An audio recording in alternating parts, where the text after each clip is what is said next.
측 총회재판국에서 김하나 목사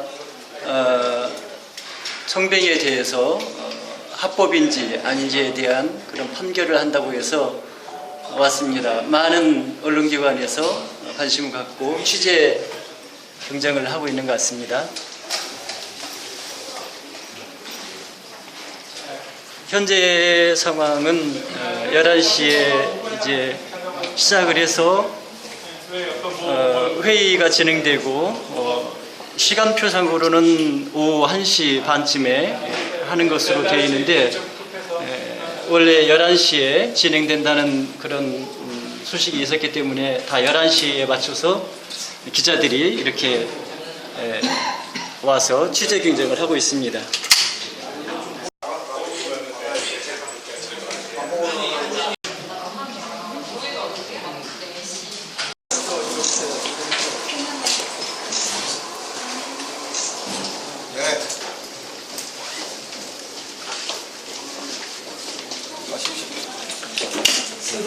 아이고 그만 좀. 선생님 오늘 총회 판결은 어떻게 예상하시는지 간단히 좀 말씀해 주시자면요. 오늘 두 가지 판결인데 구체적으로 좀 물어보시면. 네, 제가 우리 김소원 목사님 변호인인데요. 오늘 변론 과정을 보니까 상당히 재판부원 여러분들께서 정확하게 법리를 읽고 계시는 게 확인됐습니다. 그래서 아마 정확한 법리대로 판결이 나올 거라고 그렇게 예상을 하고 변론을 마치고 나왔습니다. 어떤 부분에서 정확한 법리를 읽고 계신다고? 예를 들면 동남노예 규칙의 심의 규정이 반려 처리할 수 있는 영성교회 위임 목사 청빙 청란에 대한 반려 처리 그 기능을 가지고 있냐 안 가지고 있느냐에 대한 그런 말씀이 있어가지고 정확하게 그 부분을 그 재판부관들께서 숙지하고 계신 게 확인이 됐습니다. 반려처리 기능이 있다는 것을 알고 있다는 네, 알고 계셨고 그래야 되지 않겠냐라는 그러한 입장인 것이 확인됐습니다. 하려면 법이 없으면이야 논란거리가 되겠지만 서울 동남노예 특성상 헌의위원회에 심의 기능이 있다. 그 심의 기능을 제대로 살피는 건 직권남용 징계가 될 수 있는 것 아니냐라고 하는 논지죠. 그 부분에 대해서 이제 재판부관들께서 일부러 국가심정 갖고 하지 않는 이상은 규칙대로 하는 건 잘못이 없는 것 아니겠느냐라고 하는 그런 어떤 차원에서 질문들이 좀 이루어져서 좀 결과는 좀 지켜봐야 되겠지만 우리 변호인께서 말씀하신 대로 좀 고무적이지 않겠나라고 하는 그런 생각을 가져봅니다만은 모르죠. 이제 작년에 하도 뛰어가지고 끝까지 지켜봐야 되겠다 하는 조심스러운 마음을 갖고 있습니다.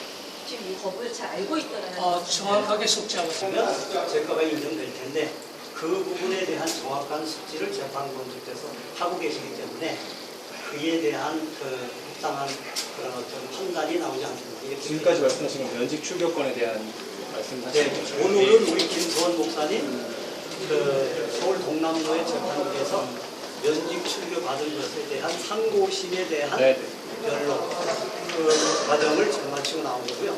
재심권은 아마 나중에 비상대책위원회 구성에 대해서 불법단체 조직이라는 그것도 그 변론 과정 이야기가 나왔는데 지금 어떻게 변호를 했는가 하니 노예 산하단체 비상대책위원회는 노예원들 노회를 정상화하기 위한 그러한 비상모임이기 때문에 불법단체 결성과 연관된 그러한 단체라고 볼 수가 없다. 이렇게 변론을 했고요. 그런 면에서 아마 재판부관들께서 이런 변론에 대한 내용을 긍정적으로 이렇게 평가하시는 편이라는 것 같습니다. 그거에 대한 그 재판부관들 사이에서는 물론 반대 측 입장도 한번 확인해보는 그런 분들이 계셨기 때문에 그래서 하나가 좀 어려운 부분이 없지 않아 있었습니다 봐요. 그러나 법리대로만 한다면야 결론이 내려지지 않겠냐라고 하는 기대는 가지고 가는데 조심스러운 거는 작년엔 그렇지 않았습니까? 근데 이제 끝까지 좀 판결을 좀 지켜봐야 되지 않겠는가 그런 생각을 좀 해보죠. 근데 분명한 거는 재판부원들이 생각 없이 나와서 뭐 질의하는 게 아니고 상당 부분 많이 준비를 하고 그 점을 다루고 있다는 느낌은 저희들이 가질 수 있었어요. 판결 일자 공지는 언제?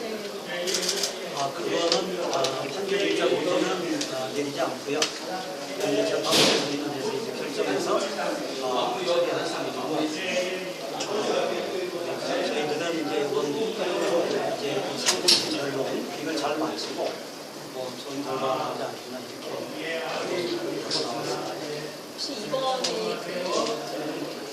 목사님의 신변에 대한 결정이 혹시 여성교회 진실에도 영향이 좀 있을 거라고? 아무래도 우리 김선 목사님께서 헌의위원장으로 처리하신 그 일로 인해서 직권남용 증거유기를 했기 때문에 이 판결과 내심 판결과는 아무래도 연관이 있다고 봐야 될 것 같습니다. 자연스럽게 사실 우리는 이미 결론은 났다라고 보는데 근데 지금 우리가 잘 아는 대로 정치 논의가 좀 거의 개재가 되어 있는 상황이 아니겠나라고 하는 생각을 보면 끝까지 좀 지켜보긴 해야 되겠지만 그게 좀 많이 좀 염려스러운 부분이죠. 법리대로만 하면 처음 들어오면은 이렇게 계속 질질 끌 이유가 하나도 없는 상황인데 지금까지 온 것 자체가 그런 개연성이 있기 때문에 우리가 조심스럽게 결과를 지켜보고 있는 것 같습니다.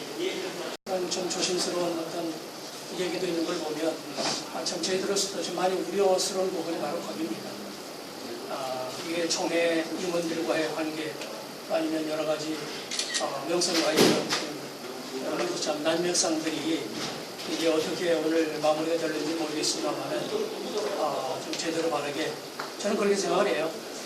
우리 교단이 우리 노회와 진료회가 사는 길은 뭐든지 판결을 정확하게 도가 원칙에 따라 판결을 내려줘야 문제들의 수순을 밟아서 잘 해결되지. 여기다가 다른 것들이 얹혀지기 시작하면 기회도 놓치고 나중에 문제 해결 방법은 더 힘들어지게 된다라고 하는 생각을 갖고 있어요. 때문에 우리 교회나 영성교회나 우리 교단이나 한국교회를 생각한다면 제때 바르게 잘 판결을 해 주셔야 되지 않겠나 개인적인 간절한 바람이 있습니다. 생각할 수밖에 없죠.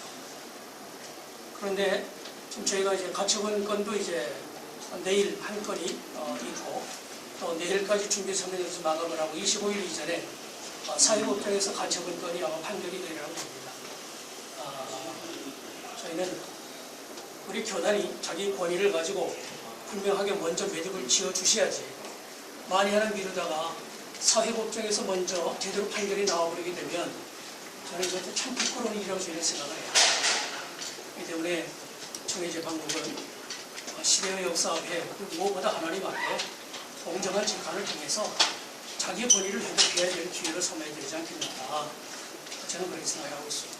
이 기초에서 재판을 해야지 어떤 그 정치적 상황이나 자기의 논리로 자기의 감정 정서로 그것을 바탕으로 해서 재판을 한 것에 대한 결론은 그거는 그 인정을 받을 수 없다고 생각합니다. 그래서 이번에 김소원 목사님에 대한 이 면직 출교권의 그 상고권 이번 재판은 아마도 정확한 법리에 의해 원심에 대한 어떤 정당성이 이렇게 그 심판되어지리라 보고요. 그거에 따라서 아마 우리 김소원 목사님의 이 총회 재판국에서의 그 새로운 판결이 나올 수 있지 않을까 그렇게 변호인으로서 예상을 해봅니다. 이상입니다. 판결은 김소원 목사의 업무 행위는 직권남용 징후가 될 수 없다라고 분명하게 명시를 했잖아요. 근데 8월 7일 날 우리가 흔히 말하는 8대7 판결에서는 김소원 목사가 직권남용했다. 이런 식으로 같은 재판국에서 전혀 다른 해석을 했어요. 우리가 그걸 인정할 수가 없는 거죠. 어떻게 한 재판국에서 두 가지 논지를 펼쳐요. 말도 안 되는 거죠. 그래서 우리 총회에서 그 판결은 잘못했다라고 지적을 한 것이고 재심의 판결을 통해서 바르게 해라.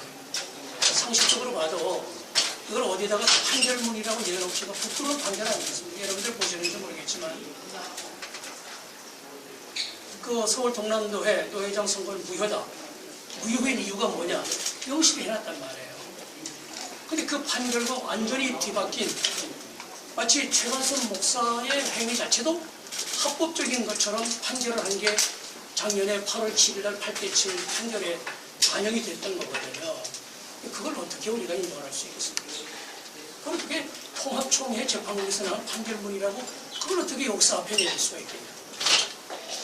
그러니까 총회에서조차도 그건 안 된다라고 해서 한 것이고, 또 한 가지 말씀드릴 건 우리 변호인께서 말씀해 주시겠지만 이번에 그 어르신들께서 뭐 몇 가지 사항을 가지고 특히 뭐 작년 총회에서 판결문을 재판의 결과를 취소를 해놓고 이제 와서 어떻게 다시 그걸 재심을 한다는 말을 했느냐라고 하는 건데 그걸 잠깐 설명해 주세요.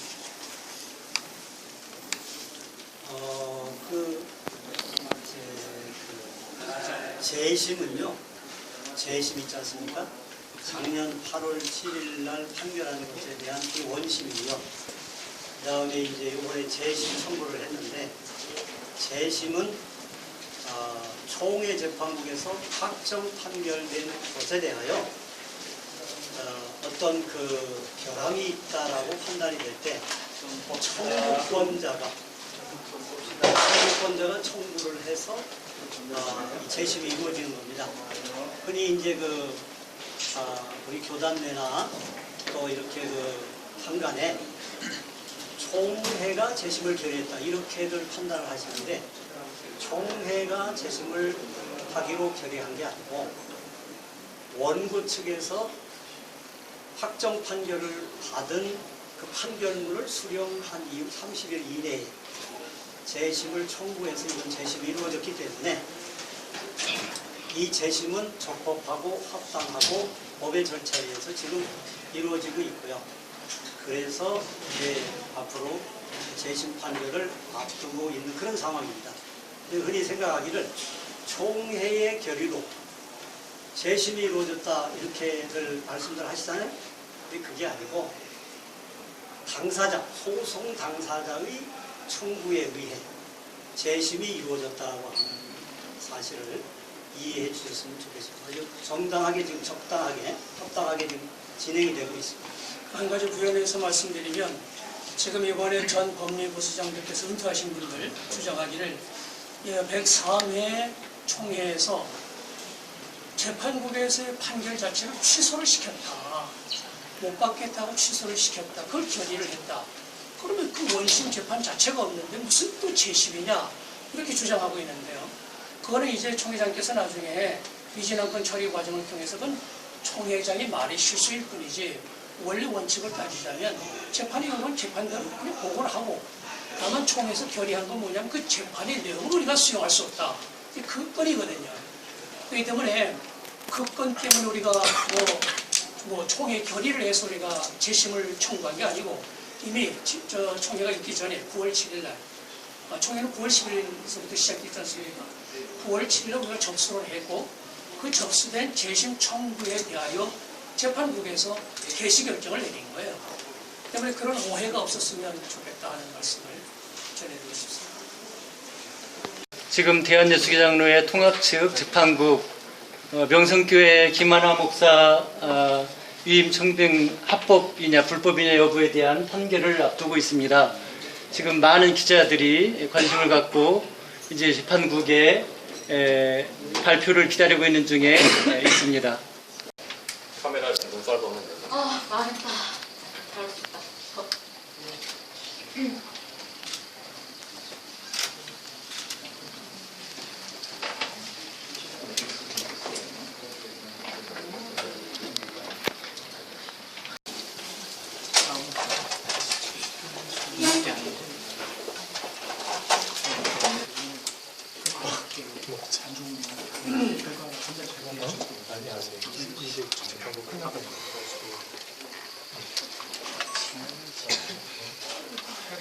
결과 안 좋아서 받고 집에 못 가서 다시 좋게 열리면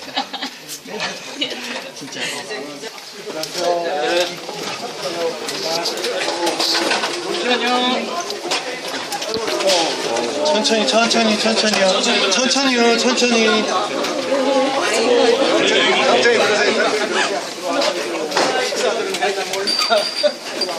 우리도 안 먹었는데.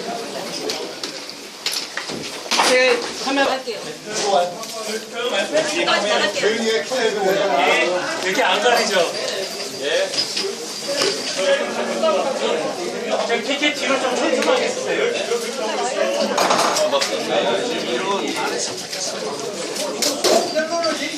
앞에 나와주세요. 앞에 나와주세요. 짧게 끝나서 들어가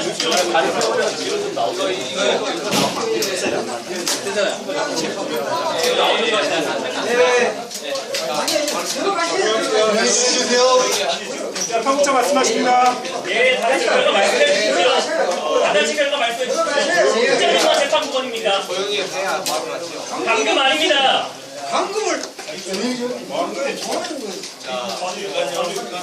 저희가 말씀해 주시고 갔죠. 한국을 갈지 말씀해 주시고 갔죠. 저희가 하고 있어. 저를 왜 밀어요? 나가요. 어디를 가시는 말씀해 주십시오. 재판부권이 어디로 가시는 거 아닙니까 지금? 재판부권이 어디로 가시는 거? 야, 마이크 갖다 대라고 말지.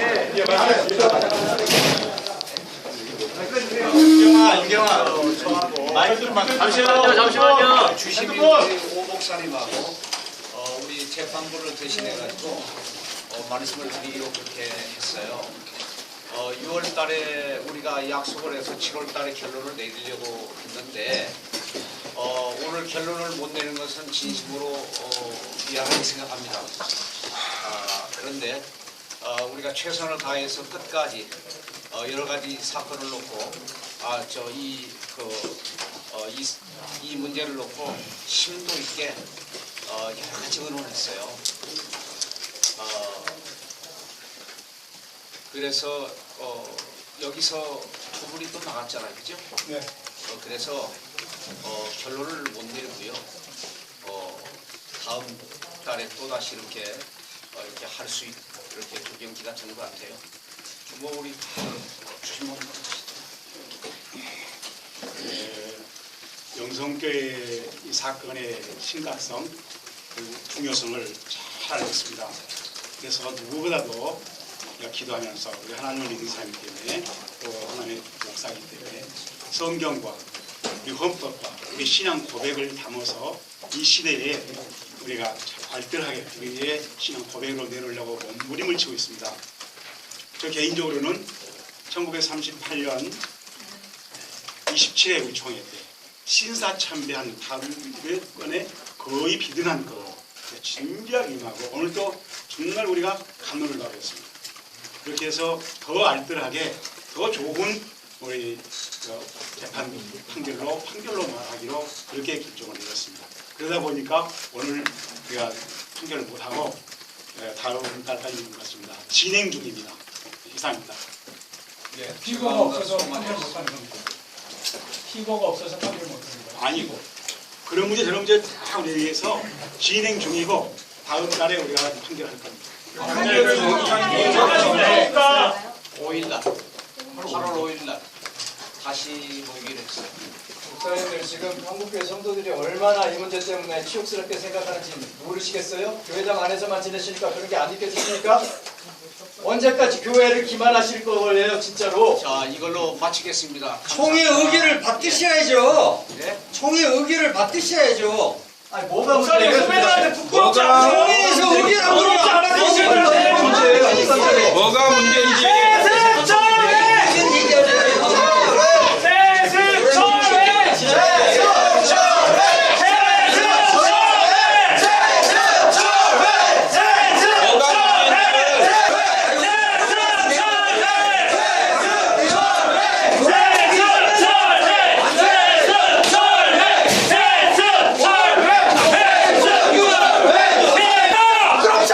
전화하십시오!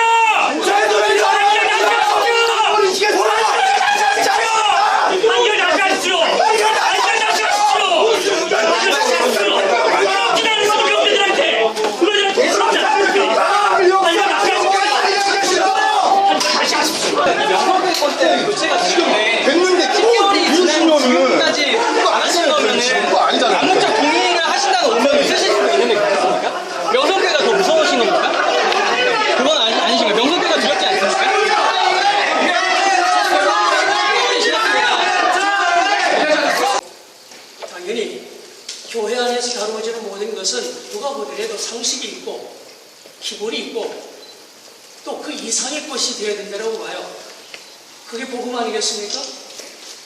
근데 지금 돌아가는 모든 형국을 보면 상식도 없고 모든 이들의 예상을 빗나가기 쉬운 투명성이 전혀 없는 그런 상황을 지금 치닫고 있다 이 말씀이에요.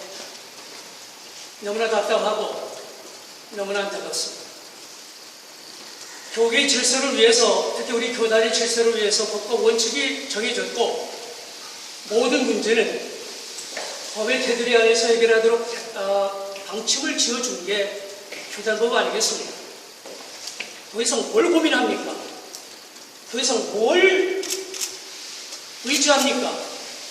법이 만들어졌으면 법대로 판결하면 되는데 우리는 그것을 아직도 지켜보지를 못하고 있는 상황입니다.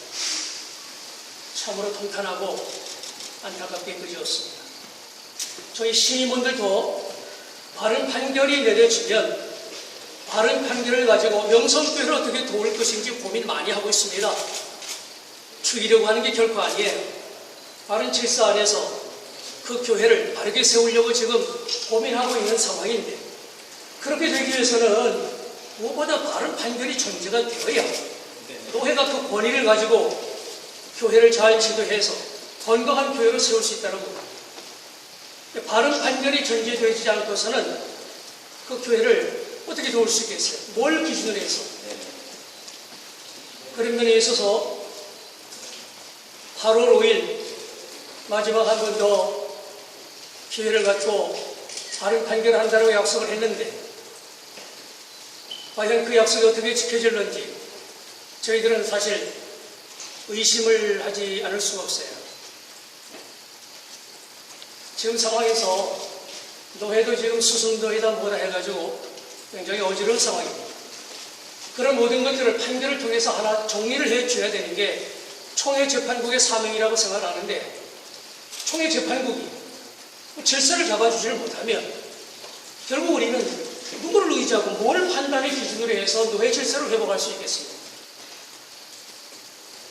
만약 하나 총회재판국이 그 중심을 잡아주질 못하면 하나님께서는 세상 법정을 통해서 질서를 회복하게 하실지도 모르겠습니다.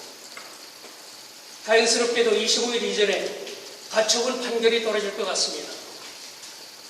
저희들이 바람은 세상 법정에서 판결이 떨어지기 전에 총회재판국의 권위를 가지고 바르게 판단해 주기를 기대했지만 이 기회마저 날려버린 이상 이제 사회법정에서 옳고 그름을 판단해 줘야 되지 않겠는가. 참으로 실망스럽게 그지었습니다.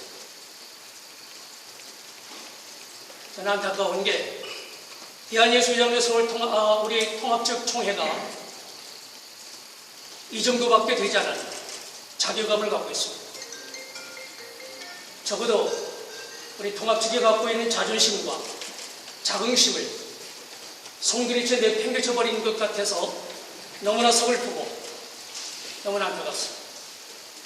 총회와 재판국이 본연의 사명을 충실하게 감당해주지 아니하면 이제는 세상이 교회를 판단할 날이 올지도 모르겠습니다. 그것만큼은 제대로 좀 피해 주시기를 정말 간곡히 호소합니다. 오늘 아침 일찍부터 12시간 가까이 저희가 재판의 결과를 기다렸습니다. 그렇지만 7월 16일 재심의 결과를 내겠다고 하던 재판국은 결국 아무런 판결을 내리지 않고 또 미뤘습니다. 저희는 정말 눈물이 날 수밖에 없습니다. 먼저 이 문제에 대해서 관심을 갖고 봐주실 우리 예산통합 모든 교인들과 또 이 문제에 관심 가졌을 우리 대한민국의 모든 분들께 정말 죄송하다는 말씀을 정말 드리고 싶고요. 저희가 더 열심히 하지 못했다 생각이 듭니다. 저희는 앞으로 정말 판결이 바르게 날 때까지 다시 한 번 더 일어서서 끝까지 세습을 반대할 것입니다. 정말 모든 분들 앞에서 대한민국 기독교가 희망이 있다라는 것을 보여드리고 싶습니다. 이 우리 대한예수교 장로회 예장 통합이 아직까지 살아있다는 것을 우리 신학생들을 통해서 꼭 보여드리고 싶습니다. 이 문제가 아직 해결되지 않았지만 저희는 해결될 때까지 끝까지 최선을 다해서 이 세습을 반대하도록 노력하겠습니다. 감사합니다. 명성교회 세습 처리를 위한 예장연대의 집행위원장을 맡고 있는 장병기 목사입니다. 첫 번째로는 오늘 재심 재판부 판결을 하겠다고 재판국이 이야기를 했는데도 불구하고 나오지 않는 것은 법리로 판단하지 않기 때문이라고 생각합니다. 도대체 무엇이 두려워서 많은 사람들이 묻습니다. 도대체 무엇이 두려워서 판결을 못하는가? 그것은 법리로 하면 자연스럽게 해결되는 문제를 지금 정략적으로 정치적으로 판단하려고 하기 때문에 문제가 있다라고 하는 것입니다. 그래서 다시 한번 총회 재판국은 이제 더 이상 실망시키지 말고 법리에 따라서 판단을 해주시기를 간곡히 호소합니다. 두 번째로는 이미 총회 재판국이 이렇게 신뢰를 보이지 않아서 많은 사람들에게 특히 우리 한국 교회뿐만 아니라 사회에까지 비난의 문매를 맞을 수밖에 없다라고 하는 사실을 똑똑히 기억해야 된다고 생각합니다. 재판국이 그리고 재판국장이 판결을 한다라고 하는 것은 공적인 선언입니다. 그런데도 불구하고 그런 것들을 너무나 쉽게 어기고 있습니다. 오늘 또 가능하면 판결을 하겠다. 그리고 어찌 될지 모르겠다. 이런 식으로 계속해서 말을 뒤집는 것은 총회 재판국에 대한 신뢰를 이미 버리는 것입니다. 그래서 총회 재판국이 이미 신뢰를 버리고 있다고 하는 사실을 기억하면서 다시는 그러한 신뢰를 회복할 수 없을 지경에까지 가지 않아야 되겠다라고 하는 굳은 각오로 다시 한번 판결에 임해 주시기를 바랍니다. 아울러 이번 사건은 우리 총회가 얼만큼 지금 지도력에 문제가 있고 그리고 질서를 지키지 않는가, 그래서 많은 사람들이 이렇게 관심을 갖는데도 불구하고 법과 원칙에 따라서 판결하지 않는 우리 총회의 질서에 대한 문제, 그리고 총회의 권위에 대한 문제가 제기된 수밖에 없습니다. 현재 총회 장소 문제를 비롯해서 명성권을 처리하는 문제 등 우리 통합총회가 왜 이러는지에 대한 여러 의문과 문제 제기를 많이 하고 있습니다. 이번 사건을 통해서 정말 잘못 판단하는 일이 없으면 좋겠습니다. 이걸 정치적으로 그냥 덮고 갈 수 있다라고 하는 오판을 하게 된다면 이건 정말 큰 우리 교단이 죽는 문제라고 생각합니다. 그래서 총회 지도력들이 이 명성 세습건에 대해서 분명한 입장을 가지고 판결해 주시기를 바랍니다. 마지막으로 만약 이 명성건이 제대로 판결이 되지 않으면 우리 명성교회 세습 처리를 위한 예장연대 15개 단체를 비롯해서 타 교단 그리고 세반연과 교회계 실천연대 등 모든 단체가 함께 연대해서 이제 개혁대회 등 적극적인 투쟁을 펼쳐나가겠다라고 하는 것을 이 자리에서 선언하는 바입니다. 이상입니다. 좋은 신문 지용길 목사입니다. 한편으로는 명성교회 문제가 정말 지금 말씀하시는 김수원 목사님 쪽의 이런 의견들이 반영돼야 우리 한국교회나 또 통합 측이 바르게 설 수 있다고 생각합니다. 근데 그 세상에 이런 일들, 만약에 우리가 동성애를 반대하고 또 낙태 합법화를 문제 삼고 있지만은 반대하지만은 그런 문제가 있을 때에 그 기관에 우리가 점거한다든지 또 다른 우리가 요구하는 어떤 강력한 방법을 이렇게 동원한다 한다면 그게 문제가 되지 않습니까? 제가 볼 때는 지금 이렇게 충분히 이런 기회를 통해서 더 건강하고 정당하게 이런 기회를 충분히 살려서 많은 언론에 이렇게 밝히고 한국교회가 깨어날 수 있도록 이렇게 하는 것이 좋은데 아까 점거하자 또 이런 그 재판국 국원을 비롯해서 국장 이렇게 나가지 못하게 하고 이런 일들은 제가 볼 때는 좀 미숙하지 않나. 오히려 아까 정말 울고 싶다 그러는데 정말 무릎 꿇고 그분들 나가시더라도 울고 하나님 앞에 기도했다면 오히려 더 바르지 않을까. 물론 이제 어려운 너무나 답답한 그런 상황이 그렇게 하셨겠지만은 제가 볼 때는 우리가 선을 위해서 나가지만은 결과는 이 세상 악한 마귀가 지배하고 다스리고 있지 않습니까? 교회까지도 그렇게 악의 역사가 있을 수 있는데 하나님 앞에 맡겨놓고 판결에 대해서 우리의 의견을 이렇게 분명히 말한다 할지라도 이렇게 감금이라든지 이런 방법을 사용하지 않아야 될 거라고 생각을 하거든요, 개인적으로요. 네, 좋습니다. 거기까지는 어쨌든 저희가 그렇게 하려고 하는 마음은 없고요. 상황적인 부분들이 조금 발생했다라고 하는 걸로 좀 넓은 마음으로 정말 몇 년 동안, 2년 동안 이 문제가 해결이 되지 않으면서 갑갑한 심정의 젊은 학생들이 이야기되어 있었던 부분들을 상황적인 부분들로 조금 이해해 주시면 좋겠습니다. 이 정도로 답변드리겠습니다.